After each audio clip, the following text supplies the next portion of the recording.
Il y a 8 personnes aujourd'hui qui sont rentrées il y a 2 mois dans la grande famille du wagon. Donc j'aimerais bien qu'ils se lèvent pour qu'on les identifie. Voilà. Donc un groupe d'hommes, hein, voilà. Donc ces 8 personnes sont rentrées dans la famille du wagon Nantes qui est en train de s'agrandir. Donc on est le 3e batch. Et puis la grande famille du wagon, parce que le wagon, c'est 1300 personnes qui ont été formées depuis 3 ans, donc dans 19 pays, 19 villes, on va dire, à l'international et en France. Donc ça représente un réseau qui est assez important et assez intéressant. Donc qu'est-ce qu'ils ont concrètement fait pendant 9 semaines ? Ils ont appris le développement web. Alors qu'est-ce que ça veut dire ? Vous allez le voir plus précisément parce que nous, ce qu'on fait au wagon, c'est on apprend le développement web, mais de façon concrète et via des projets, par l'intermédiaire des projets. Donc les 2 dernières semaines ont été mises à contribution pour faire ça et pour réaliser ces projets en groupe. Donc voilà, je ne vais pas m'étendre un peu plus longtemps là-dessus, je vais laisser la place au projet puisque c'est l'objectif du jour. Je vais démarrer par Thomas et City Stories, vous laissez porter par vos émotions. Et donc je laisse la parole à City Stories qui vont vous présenter tout ça. Merci à vous.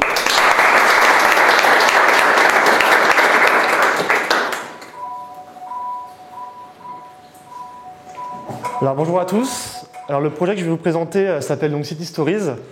Il est né d'une pensée collective qui est de voir la ville autrement que délimitée par des routes ou la voie d'un GPS, mais par les gens qui y habitent et leurs expériences. Nous pensons que la ville crée l'émotion et que l'émotion crée la ville. Donc les parcours que je vais vous présenter se situent à Nantes, et ça tombe bien car moi-même je suis nantais depuis toujours, et j'ai énormément d'histoires à raconter. Et je vous propose qu'on découvre ensemble le parcours que je vais vous partager. Et donc c'est le parcours Orange, et c'est une histoire qui commence à l'île de Versailles. Donc les histoires que je vais vous partager, c'était souvent pendant mes études, donc ça se passe souvent de nuit, et d'où le titre Night Experience. C'est parti. Donc l'histoire commence à l'île de Versailles où après les soirées, souvent vers 4h du matin, avec des amis, on aime bien se retrouver sur l'île de Versailles car il y a un endroit qui est vraiment fabuleux. C'est un ponton en bois qui est à Rallot, juste en face du pont de la Motte Rouge. Et on aime bien finir les bières qui nous restent et d'être un peu seul à cet endroit-là, on est un peu isolé de la ville.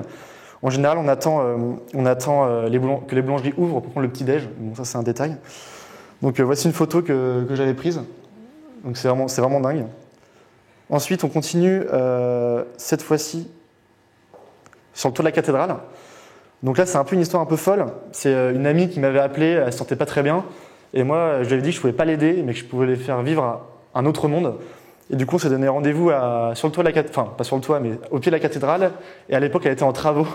Du coup, on est monté et on a passé 4 heures à déambuler entre les contreforts et à finir sur la façade, à fumer une cigarette et finalement rien dire au-dessus de Nantes. C'était juste incroyable. Suite à cette expérience, j'avais écrit un texte que je vous inviterai à découvrir par la suite. Donc c'est un poème. Voilà. Ensuite, l'histoire continue sous le pont de l'Arche Sèche. Donc là, c'est avec un ami, on a toujours voulu rendre un hommage à Nantes parce qu'on va bientôt partir sur Paris pour travailler. Et au début, on voulait être serveur parce que rien de mieux que le service pour rendre hommage.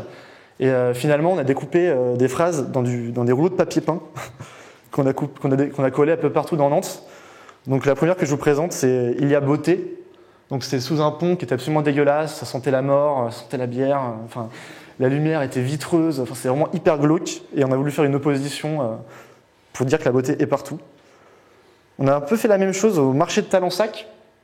Donc là, c'était un peu spécial parce que j'ai travaillé en tant que marchand au marché de Talensac, on se lève à 4h du matin. C'est dur, c'est très dur, surtout un samedi matin. Et du coup, on a voulu laisser un message à ces travailleurs de l'Aube. Il y a courage en face de là où ils travaillent. On espère que ça les a touchés. On n'en sait rien, mais on espère. Je vous invite à se balader dans Nantes. Il y en a plusieurs. Il y en a 5 ou 6, je crois. Je ne vais pas tous les partager parce que sinon on en a pour des heures. Donc, je retourne sur l'île de Versailles et là, je découvre qu'une personne est au même endroit que moi et qui a vécu cet endroit, a aussi vécu cet endroit. Alors, j'aimerais bien savoir comment. Donc, on va changer de parcours. Et cette fois-ci, c'est une expérience qui est née de jour d'une personne qui s'appelle Camille et qui a appelé son parcours Les Amoureux. Donc, on imagine le parcours déjà. Donc là, elle a pris une photo de l'île de Versailles. C'est vrai que c'est un endroit qui est assez sympa parce que c'est un endroit qui est vraiment isolé de la ville et on peut vraiment vivre seul et dans une ambiance un peu japonaise, donc se ressourcer. On va continuer son parcours. Au parc de Procès cette fois-ci, Là, on observe qu'après une grosse sieste, ils se sont réveillés avec le goût de la nature et ils ont décidé de partager le son du parc finalement, qui est un parc très, très riche en faune et en flore. Donc voilà, faites abstraction de la musique en fond, mais voilà, on peut partager le son enregistré avec notre iPhone, notre téléphone et le mettre sur l'application pour le partager aux autres. Voilà, tu peux couper si tu veux. On continue le parcours. Alors celui-ci c'est à 30 mous. Voilà, 30 mous c'est un peu un endroit un peu magique aussi avec ses couleurs, ses fleurs, etc. Donc là cette fois-ci c'est une vidéo qui a été partagée. Donc on va pas la laisser. Ensuite, donc c'est une histoire qui continue à la gare SNCF. Donc il commence plutôt parce que là c'était les retrouvailles avec sa fille qui était partie 6 mois à l'étranger. Et évidemment la gare c'est un endroit qui est hyper porteur de sens. On part, on arrive, etc. Ils ont décidé de partager ces retrouvailles après 6 mois d'absence. Donc c'est assez touchant. Donc au parc de procès, on a aussi un autre parcours, une autre personne. Donc on y va. Donc cette fois-ci c'est un parcours qui s'appelle les touristes parisiens. Voilà, on sait que Nantes est mieux que Paris, n'est-ce pas? Donc partagé par Victoire, qui nous partage cette fois-ci un spectacle d'oiselier au parc de procès. Donc c'est assez chouette. Ensuite, donc là c'est marrant, c'était une histoire où elle a voulu, à la fin de son périple à Nantes, ils ont voulu acheter des souvenirs. Et en fait ils ont demandé à quelqu'un dans la rue, est-ce que vous connaissez un endroit où acheter des souvenirs nantais? Et en fait cette personne les a amenés au passage Pommeraye, qui est quand même un endroit assez magique. Et il lui a fait une visite intégrale du passage Pommeraye. Genre l'histoire des boutiques, comment ça se passe, etc. Donc évidemment, finir sur ça, c'est assez sympa. Et évidemment, ils sont venus à Nantes pour les Machines de Lille, qui est un endroit qui est quand même connu, qui commence à être connu et que les gens viennent pour voir ceci. Et ils ont filmé le dragon, donc que je vais mettre, le dragon des Machines de Lille, qui est revenu, je crois. Donc voilà. Donc on a vraiment des médias qui sont assez variés pour découvrir les histoires de chacun. Donc le dernier parcours qu'on va découvrir, ça va être le parcours jaune, où je vous invite à prendre votre téléphone. C'est un parcours de Grégoire qui s'appelle Balade solitaire. Donc vous pouvez aller sur, après peut-être les soutenances de www.citystories.io, où vous pouvez accéder directement au pointeur jaune sur la page où il y a tous les parcours et découvrir la balade de Grégoire. Donc si je me rappelle bien, il y a le carrousel des machines, où il partage un extrait de 20 minutes sous les mers de Jules Verne, où il y a une description des machines qui correspond exactement aux descriptions du carrousel. Il y a aussi, je crois, l'île de Versailles aussi, il me semble. Je vous laisse découvrir. Donc avec City Stories, on a vraiment voulu donner aux gens l'opportunité de découvrir la vision de la ville de chacun, qu'on soit nantais, qu'on soit parisien. On ne découvre plus la ville par des expériences touristiques de base, mais vraiment par les gens qui y habitent. Et bien sûr, en finalité, l'idée, c'est de partager sa propre expérience, sa propre vision de la ville, et de partager son art de ville. Étant nantais, j'ai été beaucoup influencé par la culture de Nantes, une culture ouverte, une culture de rue. Et on a voulu reprendre l'idée de la ligne verte dans Nantes, la ligne verte du parcours de Nantes, où on est un peu spectateur, on suit la ville et on est un peu spectateur de cette ligne verte avec un hérisson qui prend la place Bouffet ou des montagnes russes de chaises. Et là, l'idée, c'était de créer sa propre ligne, en fait, de créer sa propre ligne artistique, d'être acteur de son expérience de ville. Donc là, aujourd'hui, on a découvert ensemble la partie découverte des parcours. Et plus tard, évidemment, vous pourrez créer votre propre parcours, mais on espère aussi pouvoir mettre, par exemple, s'attacher à un parcours, s'attacher à une personne, et de la mettre en favori, et de suivre sur une plus longue durée son parcours, s'il rajoute des trucs, s'il rajoute des expériences, des histoires, etc. Voilà. Merci.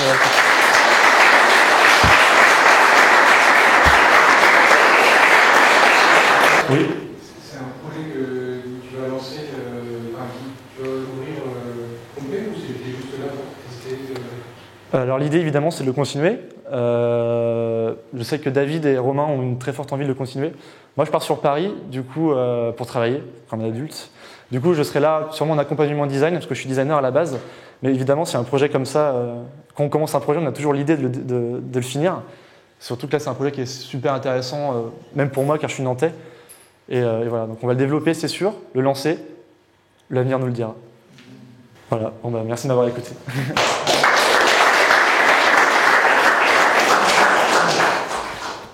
La formation au wagon, ça dure 9 semaines, on a vu, donc ce qu'on appelle aussi un marathon de la formation. Parce qu'en 9 semaines, on apprend l'algorithmie de base, après la programmation orientée objet, après on fait de la database, de la base de données donc, du front, et on finit par Rails qui nous permet de faire ces projets-là dans les 2 dernières semaines.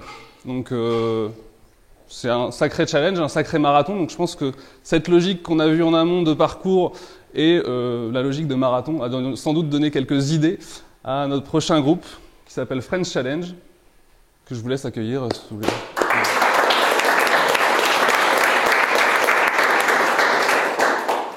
Donc bonjour à tous, et puis merci d'être venus si nombreux pour écouter nos projets. Aujourd'hui je vous remercie, mais je ne vous excuse pas. Je ne vous excuse pas parce que l'étiquette que vous nous collez tous, on la connaît très bien. Ils ont passé 9 semaines, 8 heures par jour derrière un ordinateur à faire du code informatique. Donc tout de suite on voit le genre de personne que c'est. Ça joue en réseau avec les copains du net, etc. Franchement, je tiens à vous le dire sincèrement, ce raccourci biaisé, cette étiquette, eh bien, elle est totalement vraie. On doit bien le reconnaître, mais figurez-vous, mesdames et messieurs, que nous avons aussi d'autres intérêts dans la vie. Nous avons même des passions de temps en temps, et moi, en l'occurrence, voilà, j'ai une vraie passion qui est celle du sport. Alors, qui dans cette salle voilà, se considère aussi comme sportif? Je vise au sens large, c'est-à-dire qui aime nager, qui aime faire du vélo, qui aime courir. Très bien. Du coup, je voudrais vous partager une frustration qui est la mienne depuis maintenant 5 ans. Ça fait 5 ans que je me challenge à faire des compétitions sportives et 5 ans que je vis un problème qui est toujours le même. C'est que moi qui préfère naturellement faire ces compètes avec des amis, dès qu'il s'agit d'essayer de rassembler ces amis motivés, eh bien c'est l'enfer. C'est une galère. Voilà, cette galère, eh bien, elle prend fin aujourd'hui à travers French Challenge. Donc, comme vous le voyez, ici, on a décidé de se concentrer sur 3 sports. C'est 3 sports, pas un de plus, pas un de moins. Sports qu'on peut choisir de manière unique ou en combiné. Alors, vous voyez, comme moi, comme je vous le disais, donc ça fait 5 ans que j'aime beaucoup courir. Et puis maintenant, j'ai envie d'un petit peu de m'ouvrir à d'autres sports. Et j'ai en particulier beaucoup de personnes qui me parlent du triathlon parce que c'est une occasion d'être en pleine nature et de faire des trucs sympas. Du coup, j'ai envie de me lancer. Donc, ce qu'on n'a qu'à faire, c'est chercher des triathlons ensemble. Alors, comme vous voyez, on vous propose notre liste de courses. Donc, je regarde un petit peu ce qu'il y a. Tout est concentré sur Nantes. Ah bah tiens, je vois qu'il y a un triathlon qui est à Lorient. 25 km, intermédiaire, c'est parfait pour moi pour commencer. C'est dans 150 jours, ça me laisse le temps de m'entraîner. Allez, je vais voir ce que ça donne. Donc voilà, alors ça m'explique, gros tracé, 25 km, ça déconne pas trop. 28 août, c'est pas mal, mais quand même, l'idée est quand même de courir avec ses amis. C'est quand même beaucoup plus sympa. Or, je viens de me rappeler de quelque chose, c'est que mes 2 acolytes auxquels je pensais ne viendront à coup sûr pas au triathlon pour une simple et bonne raison, c'est que mon cher ami Jody, eh bien, en fait, ne sait pas nager. Et mon autre acolyte, Amaury, lui, n'a pas de vélo et n'est pas prêt d'en avoir un puisque ça ne l'intéresse absolument pas. Donc, à cela ne tienne, on va faire vivre la démocratie et se rabattre sur quelque chose d'un peu plus partagé par les autres. Donc, retournons sur la page de départ. Ce qui parle en général aux gens, c'est la course à pied. Allez, je me lance sur je cours, je me mets pas de filtre, je me lance. Donc là, je regarde un petit peu, je regarde les courses que j'ai, tac, ok. Ah! Donc là, on propose les foulées nocturnes de l'éléphant, entre autres. C'est sympa, je sais que je vais passer par des endroits sympas. Niveau débutant, ça parle à tout le monde. Allez, on y va. Donc, ça me présente cette course. Alors effectivement, le tracé est assez cool. On passe sur l'île de Nantes, on va passer devant les anneaux de Buren, on longe la Loire. Ça devrait être bien sympa. Oh, en plus, dans la description, ils me disent qu'il y a des animations musicales. Bon, allez, ça m'intéresse, je veux voir ce que ça donne. Intéressant. Donc, ce qu'on peut voir, c'est que j'ai créé un groupe à travers mon intérêt et qu'on propose ici de chauffer mes amis. En général, naturellement, les amis qu'on a, on les retrouve où? Eh bien, sur Facebook. Tiens donc, on propose de partager via Facebook. Allez, lançons-nous. Alors, donc, on propose plusieurs façons de partager. L'idée est quand même pas que j'embête les autres de mes amis Facebook. On propose le message privé. On va faire ça tranquillement entre nous. J'entre Amaury et Jody. on leur envoie un petit message motivant. Allez les gars, on se chauffe et on envoie. Regardons ce que ça donne. Donc là, j'observe qu'on m'amène sur la même page et l'idée est que je vais pouvoir voir en fait au fur et à mesure. Ah bah dis donc, voilà, le groupe grossir. Je vois qu'Amaury s'est déjà présenté comme intéressé, formidable. Maintenant, il ne me reste plus que voir ce qu'en pense mon ami Jody. Jody est en général assez lent pour réagir, du coup, il s'agirait de lui mettre la pression. Jody, allez, chauffe-toi. Ah, ça fait un moment que je suis pas allé sur Facebook. Oui, je reviens de la piscine parce que Charles me tacle toujours. Je sais pas nager, donc voilà. Oh tiens, en parlant de Charles, j'ai un message. On se chauffe. Les foulées nocturnes. Bon, bah, je vais aller voir. Hein. Ah, les foulées nocturnes de l'éléphant, 10 km. Ouais, c'est vrai que, vous voyez, l'hiver, hein, j'ai pris un peu de bide. Amaury, tiens, un bon pote, il s'est chauffé aussi. Ah, bah ça m'intéresse, hein.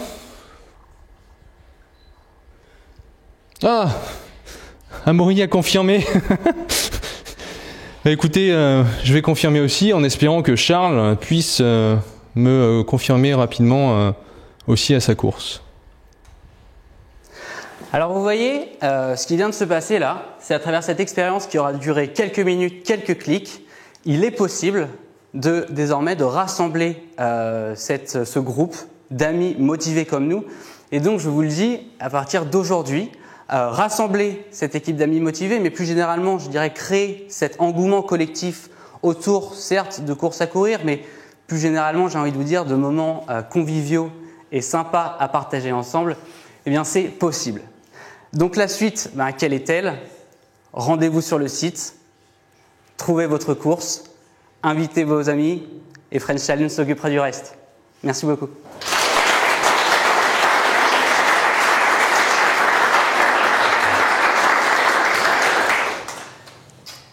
Est-ce qu'il y a des questions? Ouais. Je trouve l'idée géniale, étant un peu issue du sport aussi. Par contre, elle est vraiment cadrée que par rapport à tes amis. C'est-à-dire que c'est pas ouvert à l'extérieur. Alors, premier élément de réponse, toute personne qui se fait inviter, comme moi qui ai invité Jody, peut à nouveau lui-même inviter ses amis. Ce qui fait qu'on va pouvoir comme ça connaître des gens, des amis d'amis en fait, tout simplement grâce à cela. Désolé, je suis au fond. Est-ce qu'on peut faire des invitations par mail, par exemple quelqu'un qui a pas Facebook? Et deuxième question, est-ce qu'il y a un lien vers la billetterie? Alors, première réponse par rapport à la première question. Là, je me suis concentré sur Facebook parce que c'est ce qui est souvent le plus fait de la cible qu'on a, à savoir les jeunes qui ont leurs amis sur Facebook. Bien sûr, vous pouvez copier le lien et vous rendre sur l'adresse mail de vos amis, envoyer par mail en tout simplement copiant le lien. Ça, c'est la première réponse. Deuxième chose, c'est qu'aujourd'hui, on a décidé de se concentrer uniquement sur cet engouement collectif en fait, rassembler ses amis motivés. Donc la next step, évidemment, quelle est-elle? Ça va être s'occuper de l'organisation et en particulier évidemment de l'inscription pour déjà nous faire des heureux à courir ensemble, mais aussi en fait les organisateurs à voir le nombre d'inscriptions largement grossir grâce à cette facilité d'inscription à passer par French Challenge.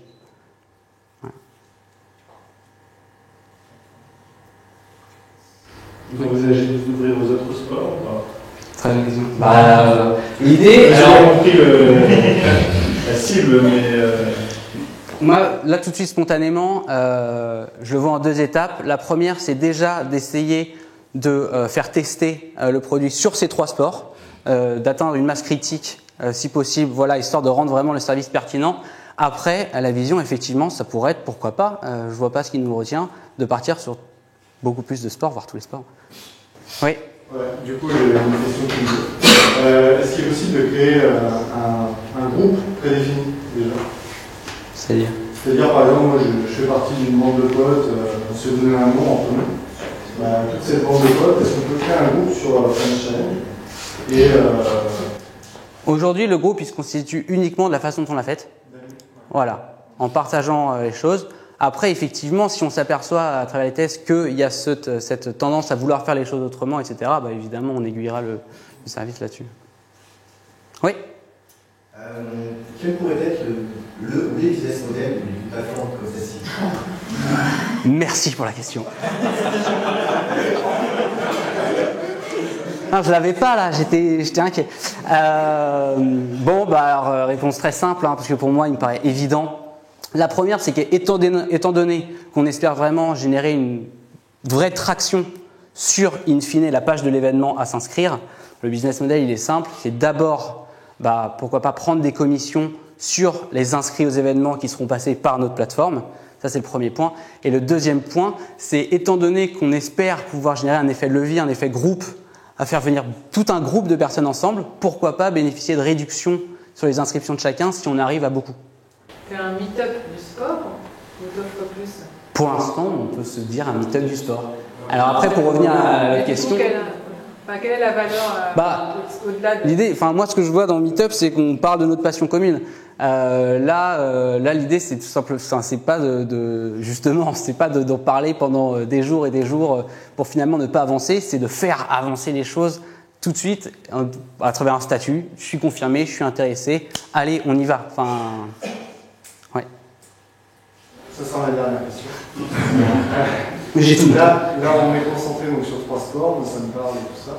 Alors, on est concentré essentiellement, je vois le mot challenge dans le nom, sur des compétitions, ou est-ce que c'est des sorties entre potes?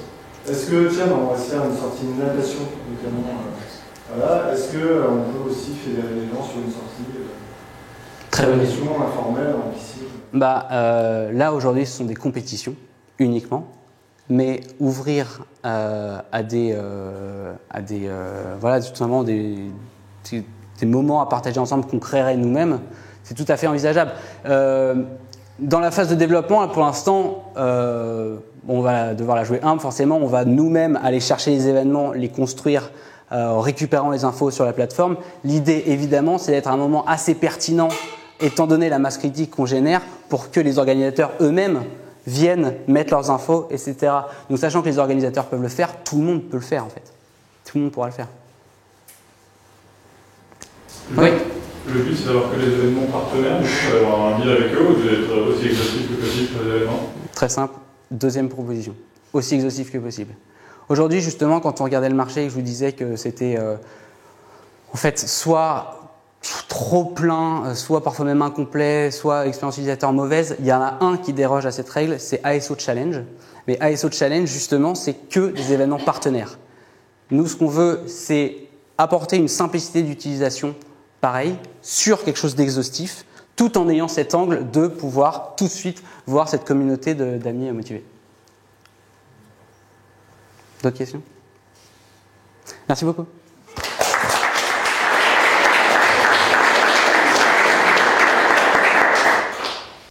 On va finir par un dernier projet. Et vous êtes en train tous de vous poser une question. Et que je ne vais pas forcément y répondre tout de suite, mais je pense que le dernier de vos projets va permettre d'y répondre. Donc c'est une question qui a trait au quotidien et qui a trait à un besoin vital. Donc j'appelle le projet Mes Midi.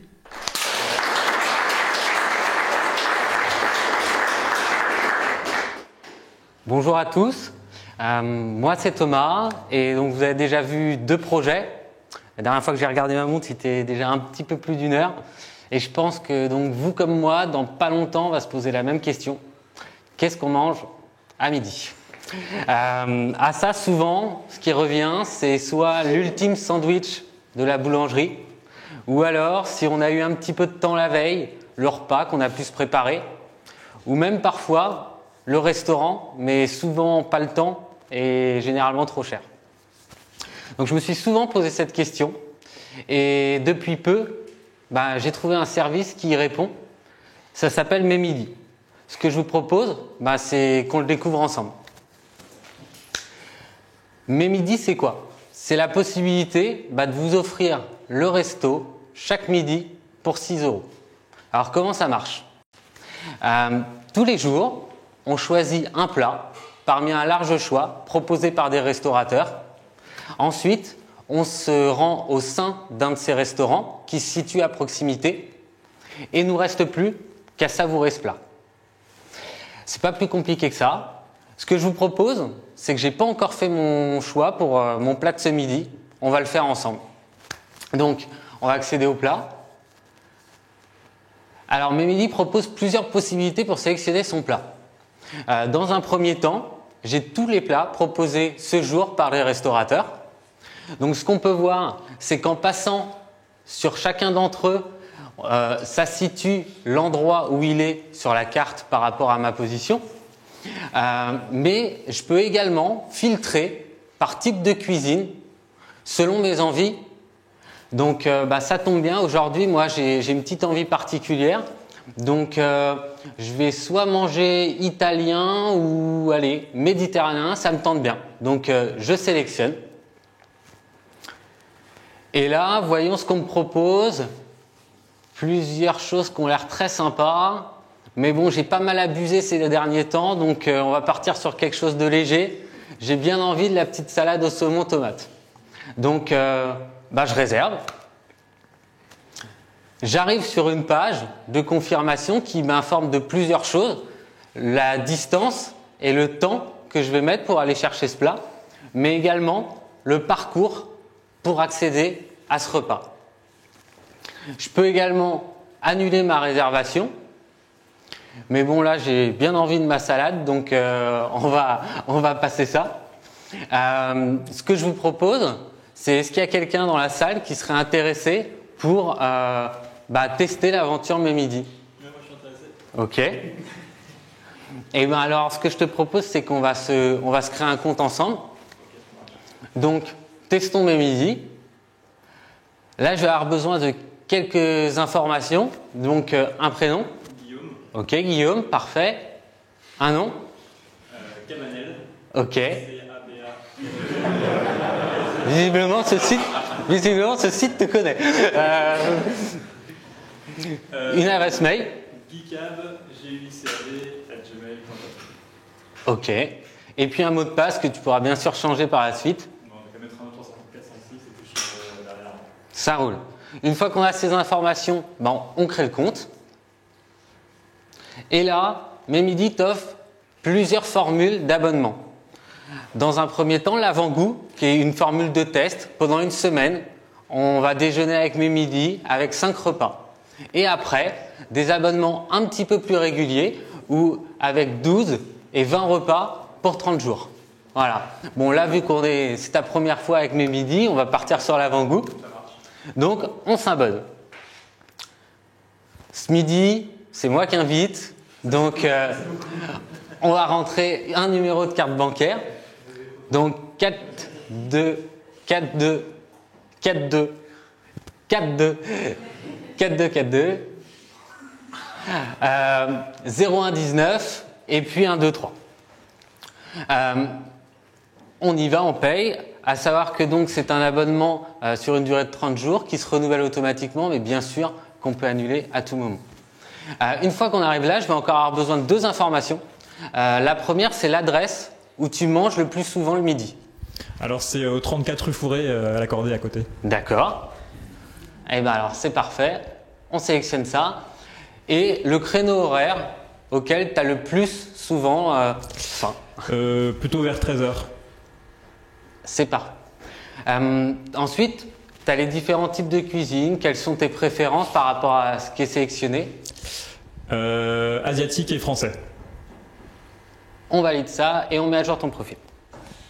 À ton tour, tu vas pouvoir sélectionner parmi ce qu'ils te proposent. Donc, je sais pas, qu'est-ce qui te fait envie? Les crevettes Sichuan, ça a l'air pas mal. Allez, on y va, crevettes Sichuan.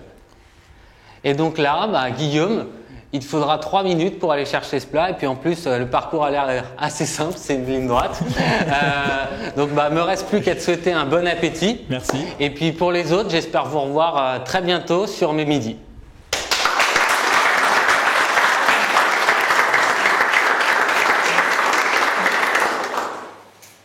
Vous avez peut-être des questions?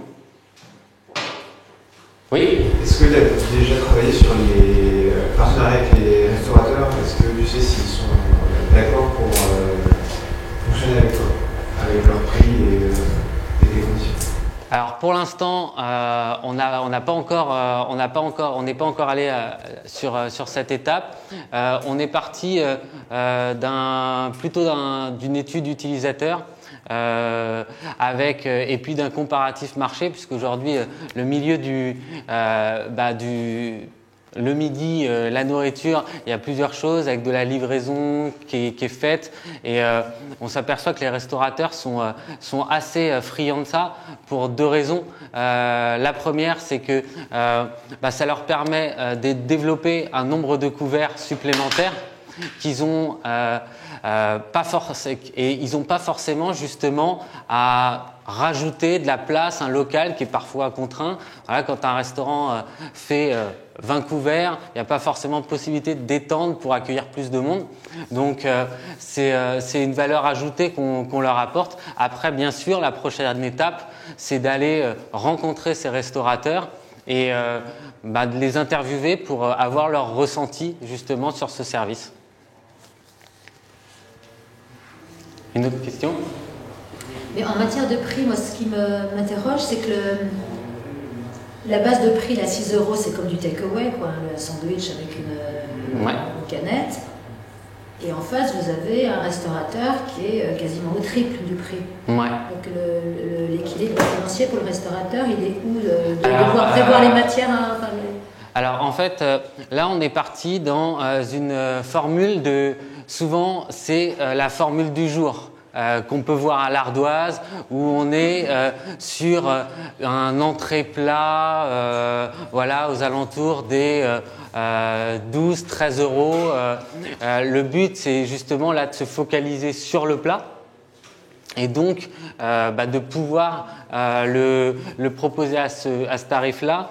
Et puis, quand on regarde aussi au niveau du budget que les utilisateurs sont prêts à mettre le midi, on est vraiment dans ces tarifs-là. Et puis on avait observé aussi, que les restaurateurs en fait du midi sont pas à 12-15 €. Il y en a beaucoup à 7-8 € qui correspond à un ticket restaurant.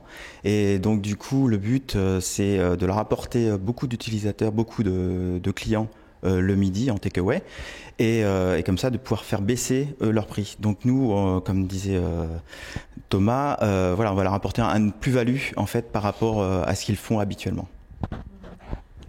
Et j'avais interviewé moi à une époque aussi des restaurateurs et ils étaient tout à fait confiants par rapport à l'idée, par rapport au prix même.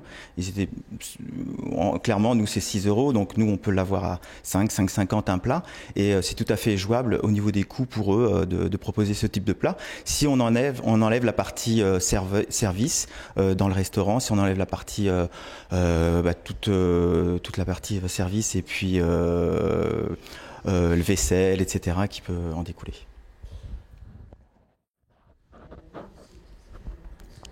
Et voilà, on a une récurrence en fait au niveau de l'abonnement.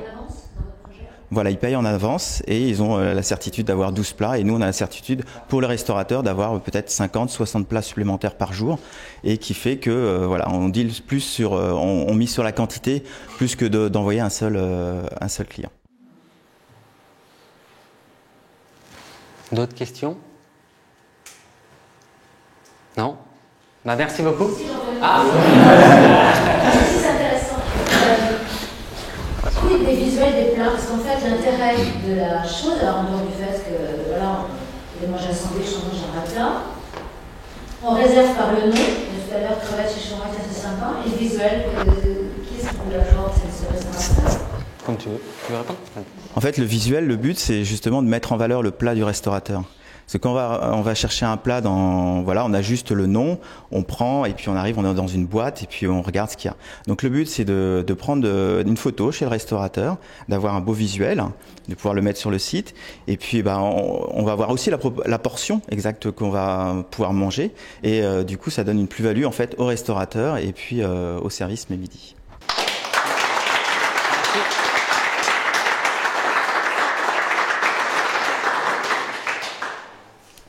Bon, merci. Je vous retiens pas pour la conclusion parce que je sais que vous avez faim, donc désormais.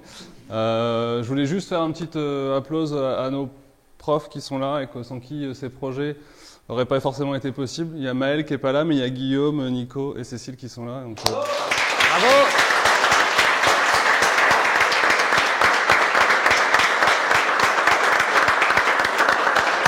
Et un big up aux élèves qui ont réalisé en 2 semaines des beaux projets alors qu'ils ne savaient pas coder il y a 9 semaines. Voilà.